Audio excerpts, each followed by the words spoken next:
দেশের বিদ্যুৎ খাতে সৃষ্টি হয়েছে নতুন ইতিহাস।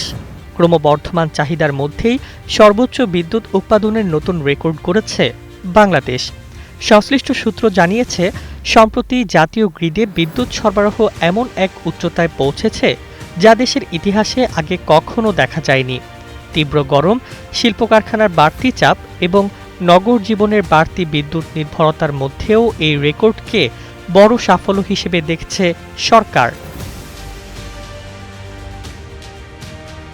বিদ্যুৎ উন্নয়ন বোর্ডের তথ্য অনুযায়ী দেশের বিভিন্ন বিদ্যুৎ কেন্দ্র পূর্ণ সক্ষমতায় চালু রাখার ফলে এই রেকর্ড সম্ভব হয়েছে। বিশেষ করে গ্যাস ভিত্তিক কেন্দ্রের পাশাপাশি কয়লা ও তেল চালিত বিদ্যুৎ কেন্দ্রগুলোও একযোগে উৎপাদনে গুরুত্বপূর্ণ ভূমিকা রাখে।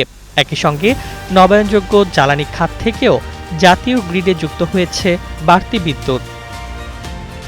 বিশ্লেষকদের মতে এটি শুধু উৎপাদনের রেকর্ড নয়, বরং দেশের বিদ্যুৎ অবকাঠামোর সক্ষমতারও একটি বড় বার্তা।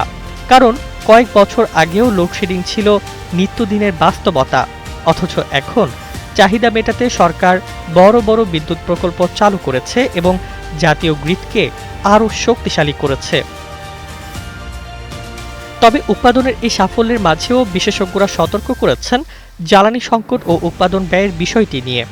আন্তর্জাতিক বাজারে জ্বালানির দাম বৃদ্ধি পেলেও বিদ্যুৎ খাতের ওপর নতুন চাপ তৈরি হতে পারে বলেও আশঙ্কা রয়েছে। তারপরও বিদ্যুৎ উৎপাদনের এই নতুন রেকর্ডকে দেশের অর্থনীতি ও শিল্প খাতের জন্য ইতিবাচক বার্তা হিসেবে দেখছেন সংশ্লিষ্টরা। তাদের মতে, স্থিতিশীল বিদ্যুৎ সরবরাহ বজায় রাখতে পারলে শিল্প উৎপাদন, ব্যবসা বাণিজ্য এবং সাধারণ মানুষের জীবনযাত্রায় আরও গতি আসবে।